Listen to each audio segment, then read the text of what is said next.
When you think of domestic violence, what comes to mind? Many think it's only physical abuse, but advocates say it's often much more. Yeah, it's also emotional, financially stressful, and isolating.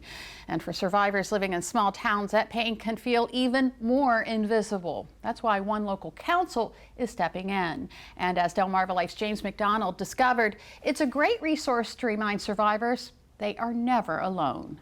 Chelsea Nabosny knows what most people don't, how much pain hides behind closed doors. Every day, she hears stories from survivors that rarely leave the walls of their homes. Here at Midshore Council on Family Violence, we really just want to raise awareness that domestic violence is happening in our communities. It's something that is often kind of pushed under the rug. The silence drives Chelsea and her team at the Midshore Council on Family Violence to speak out. She says survivors in small towns, like here on the peninsula, can often make them feel isolated. People think it's not happening. We live in small rural communities, which leaves the survivors out there thinking that they're alone. So Domestic Violence Awareness Month really just lets them know that they're not alone. There's survivors out there walking among them. You know, we know that domestic violence affects 1 in 3 women in their lives between the ages of 18 and 44 specifically. Chelsea says abuse isn't always physical. It can be emotional, financial, verbal, or isolating.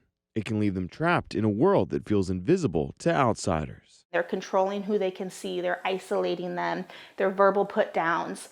All of these things also are abusive. And so if as a society, is in the media, what we're seeing is domestic violence is only physical, then some of the other forms of abuse that we know happen, financial, emotional, sexual abuse in a domestic violence context, all of those different types of abuses, it's hard to pinpoint that, yes, this is an abusive relationship. She says domestic violence doesn't discriminate either. It affects men and women, heterosexual and same-sex couples alike. The last statistic that I've heard is 1 in 7 men will experience some type of abuse in their relationship. And it's even harder for men to recognize.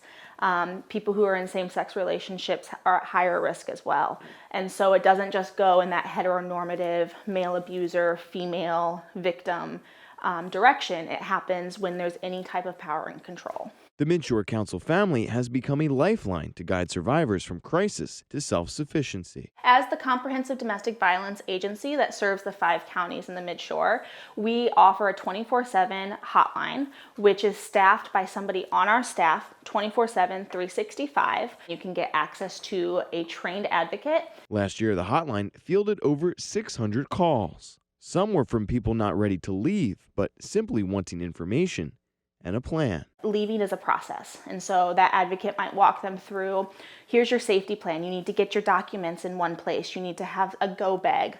You need to, where can you go from your house? Do you have any support, social support that you could go stay with? The council also provides emergency shelter, legal support, transitional housing, mental health counseling, and even assistance for pets to ensure that survivors can rebuild their lives safely. From there, they move into what we call transition. And so once you're out of that initial crisis, you're moving into how can you build this life to be self-sustainable and get to that self-sufficiency. So we're looking at things like housing security, financial security, the mental health. The council relies on community support to keep services at no cost, positively impacting hundreds of adults and children each year. Last year, we served 450 adult clients, but that also included almost 800 of their children.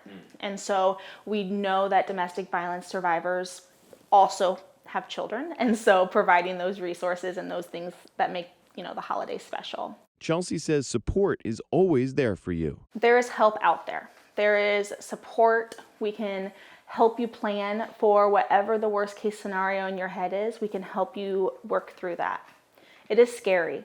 It is, everybody has their own breaking point, and so whatever that breaking point ends up being for somebody, we're there when that happens. Because no matter the fear, no matter the barriers, a safe, independent life is within reach. And Chelsea says she encourages everyone to take down their hotline number. Here it is, 1-800-927-HOPE. That's 1-800-927-HOPE.